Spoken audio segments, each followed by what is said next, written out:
क्या भगवान शिव सबसे पहले उस भक्त की प्रार्थना सुनते हैं जो सोने और चांदी से उनका श्रृंगार करता है, या उस निर्धन की जिसके पास केवल एक लोटा जल और सच्ची श्रद्धा होती है? क्या भगवान के लिए धन अधिक महत्वपूर्ण है या भक्त का निर्मल हृदय? जब माता पार्वती ने भगवान शिव से यही प्रश्न पूछा, तब महादेव कुछ क्षणों तक मौन रहे। फिर उनके मुख पर एक रहस्यमयी मुस्कान उभरी और वे बोले, पार्वती, यदि मैं अभी इस प्रश्न का उत्तर दे दूं तो तुम उसे केवल सुनोगी, लेकिन यदि तुम मेरे साथ चलो तो उसे अपनी आंखों से देखोगी और फिर जीवन भर कभी नहीं भूलोगी। आज मैं तुम्हें एक ऐसा रहस्य दिखाने वाला हूं जिसे जानने के बाद हर मनुष्य समझ जाएगा कि उसकी प्रार्थना भगवान तक कैसे पहुंचती है। यदि आप भी इस रहस्य को जानना चाहते हैं तो इस कथा को अंत तक अवश्य सुनिए, क्योंकि इसका उत्तर अंतिम क्षण में मिलेगा। इतना कहकर भगवान शिव ने अपनी दिव्य दृष्टि पृथ्वी की ओर डाली। अगले ही क्षण कैलाश पर्वत का अद्भुत दृश्य बदलने लगा।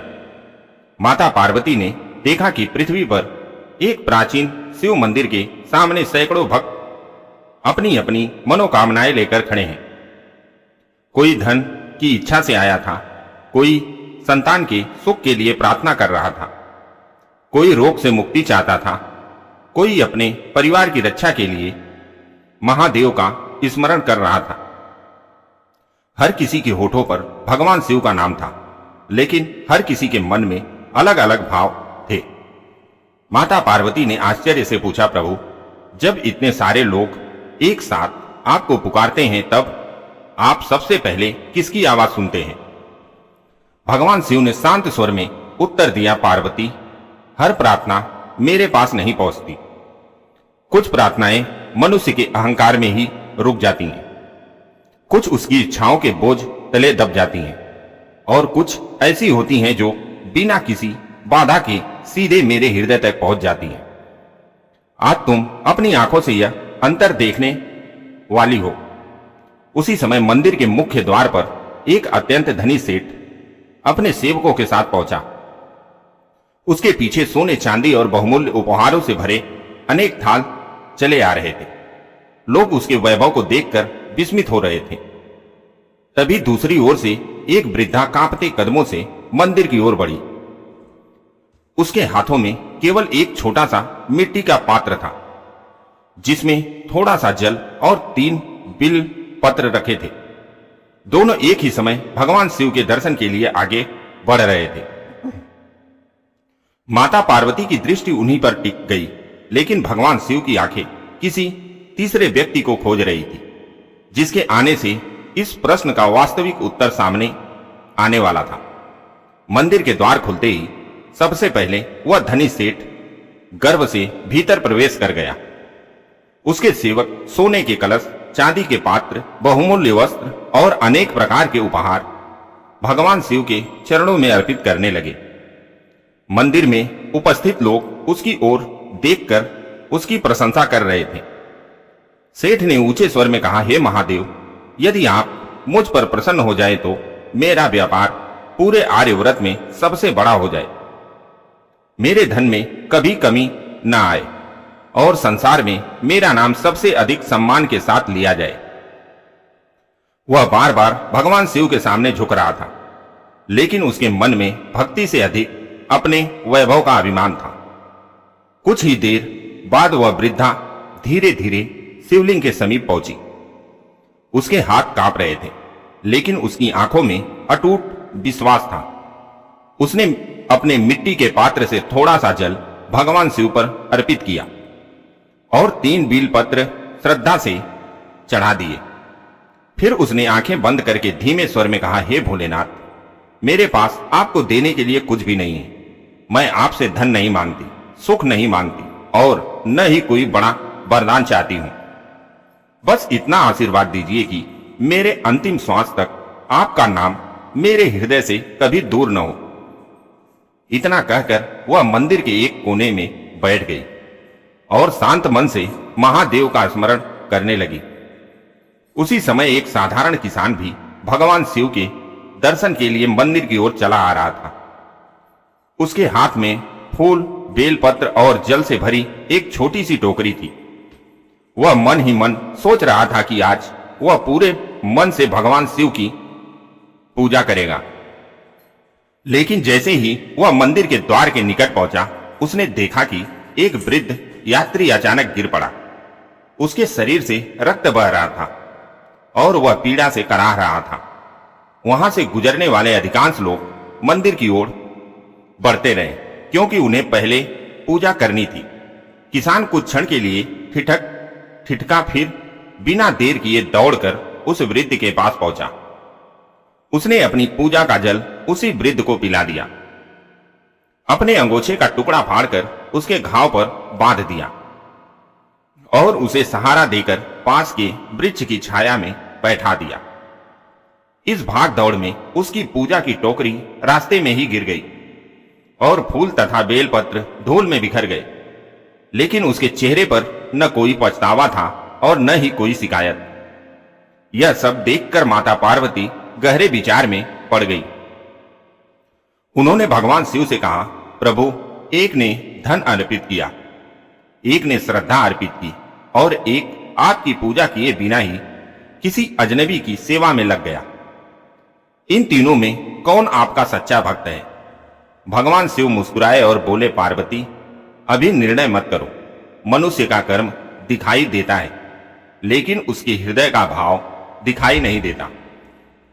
जब हृदय का रहस्य प्रकट होगा, तभी तुम्हें अपने प्रश्न का वास्तविक उत्तर मिलेगा। भगवान शिव ने कि इतना कहते ही माता पार्वती ने देखा कि मंदिर का पूरा वातावरण दिव्य प्रकाश से भर उठा।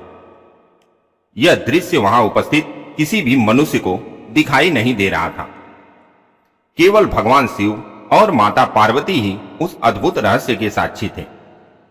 अगले ही क्षण मंदिर में उपस्थित प्रत्येक भक्त की प्रार्थना प्रकाश की एक किरण बनकर आकाश की ओर उठने लगी। कोई किरण बहुत धीमी थी, कोई तेज थी और कोई ऊपर उठते ही मानो रुक जाती थी। यह देखकर माता पार्वती का आश्चर्य और भी बढ़ गया। उन्होंने सबसे पहले उस धनी सेठ की प्रार्थना को देखा। उसकी प्रार्थना ऊपर उठने का प्रयास तो कर रही थी, लेकिन उसके चारों ओर अहंकार, लालच और प्रदर्शन का घना आवरण था। वह बार बार आगे बढ़ती और फिर उसी आवरण से टकराकर लौट आती। सेठ के होठों पर भगवान का नाम था, लेकिन उसके मन में केवल अपनी इच्छाएं और अपने वैभव का विचार था। माता पार्वती यह देखकर मौन हो गई। फिर उनकी दृष्टि उस वृद्धा की ओर गई। उसकी प्रार्थना बिना किसी शोर के शांत प्रकाश बनकर ऊपर उठ रही थी। उसमें न किसी वस्तु की इच्छा थी, न किसी से शिकायत और न ही कोई स्वार्थ। उसके प्रत्येक आंसू में विश्वास था और प्रत्येक श्वास में भगवान शिव का नाम। उसकी प्रार्थना धीरे धीरे आगे बढ़ती रही और उसके मार्ग में कोई बाधा दिखाई नहीं दी। उसी समय माता पार्वती ने उस किसान को देखा जो घायल वृद्ध को सुरक्षित उसके घर तक पहुंचाकर वापस मंदिर की ओर लौट रहा था। उसके हाथ खाली थे, क्योंकि उसकी पूजा की सारी सामग्री रास्ते में ही छूट चुकी थी। उसने मंदिर के बाहर खड़े होकर दूर से ही भगवान शिव को प्रणाम किया और मन ही मन बोला, हे महादेव, यदि आज आपकी पूजा न कर सका तो मुझे क्षमा करना, लेकिन एक पीड़ित की सहायता करना मुझे उसी समय सबसे बड़ा धर्म लगा।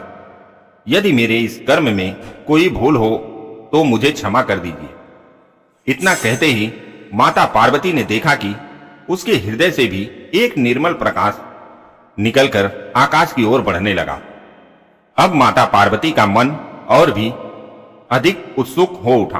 भगवान शिव से कहा, प्रभु, मैं अभी भी नहीं समझ पा रही हूं कि इन तीनों में सबसे पहले आपकी कृपा किस पर होगी।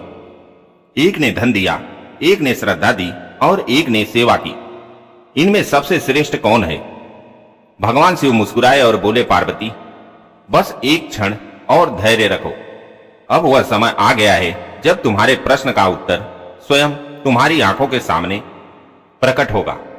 तभी तुम्हें ज्ञात होगा कि मैं सबसे पहले किसकी प्रार्थना सुनता हूं और क्यों। भगवान शिव के इतना कहते ही माता पार्वती ने देखा कि वृद्धा की प्रार्थना सबसे पहले बिना किसी रुकावट के महादेव के चरणों तक पहुंच गई। उसके तुरंत बाद किसान के हृदय से निकली प्रार्थना भी दिव्य प्रकाश बनकर भगवान शिव तक पहुंच गई। लेकिन धनी सेठ की प्रार्थना बार बार आगे बढ़ने का प्रयास करती रही और अपने ही अहंकार तथा स्वार्थ के भार से लौट आती रही। यह अद्भुत दृश्य देखकर माता पार्वती आश्चर्यचकित रह गई। उन्होंने हाथ जोड़कर कहा, प्रभु अब मेरे प्रश्न का उत्तर दीजिए। ऐसा क्यों हुआ जबकि सबसे अधिक दान तो उस सेठ ने दिया था? भगवान शिव मुस्कुराए और बोले, पार्वती मनुष्य अक्सर यह समझता है कि मैं उसके चढ़ावे को देखता हूं, लेकिन यह उसका भ्रम है। मैं न सोना देखता हूं, न चांदी देखता हूं और न ही किसी के द्वारा चढ़ाए गए बहुमूल्य उपहार। मैं केवल अपने भक्त का हृदय देखता हूं, जिसने मुझे सच्चे प्रेम और निष्कपट श्रद्धा से पुकारा। उसकी प्रार्थना बिना किसी विलंब के सीधे मेरे हृदय तक पहुंच जाती है। इसलिए उस वृद्धा की प्रार्थना सबसे पहले मेरे पास पहुंची, क्योंकि उसके मन में केवल विश्वास था, कोई स्वार्थ नहीं। माता पार्वती ने फिर पूछा, प्रभु उस किसान की प्रार्थना दूसरी क्यों पहुंची, जबकि वह तो आपकी पूजा भी पूरी नहीं कर सका? भगवान शिव ने उत्तर दिया, पार्वती जिसने किसी पीड़ित की सेवा की, उसने वास्तव में मेरी ही सेवा की। जो हर जीव में मेरा स्वरूप देखता है, वह बिना मंत्रों के भी मेरी सबसे बड़ी पूजा करता है। करुणा से किया गया एक छोटा सा कर्म हजारों दिखावटी पूजाओं से कहीं अधिक श्रेष्ठ होता है। इसलिए उस किसान की प्रार्थना भी तुरंत मेरे पास पहुंची। माता पार्वती ने अंत में पूछा, फिर उस धनी सेठ की प्रार्थना क्यों नहीं पहुंची? भगवान शिव गंभीर स्वर में बोले, क्योंकि उसकी पूजा में श्रद्धा कम और प्रदर्शन अधिक था। उसके दान में प्रेम नहीं बल्कि अपने वैभव का अभिमान था। जब तक मनुष्य अपने अहंकार को त्याग कर सच्चे मन से मुझे नहीं पुकारता, तब तक उसकी आवाज मेरे हृदय तक नहीं पहुंचती। याद रखो पार्वती, मैं सबसे पहले उसी की प्रार्थना सुनता हूं जिसका हृदय निर्मल हो, जिसकी भक्ति निष्कपट हो और जिसके भीतर सभी प्राणियों के लिए प्रेम और करुणा हो। यही सच्ची भक्ति है और यही वह रहस्य है जिसे जान लेने के बाद मनुष्य को कभी यह शिकायत नहीं रहती कि भगवान ने उसकी प्रार्थना नहीं सुनी। यही कारण है कि भगवान शिव सबसे पहले उसी की प्रार्थना सुनते हैं जिसका हृदय निर्मल हो, जिसकी भक्ति निष्कपट हो और जिसके भीतर सभी प्राणियों के प्रति प्रेम और करुणा हो। यही सच्ची भक्ति का रहस्य है। अगर आपको यह शिव कथा पसंद आई हो तो वीडियो को लाइक करें, चैनल को सब्सक्राइब करें और कमेंट में हर हर महादेव अवश्य लिखें। धन्यवाद।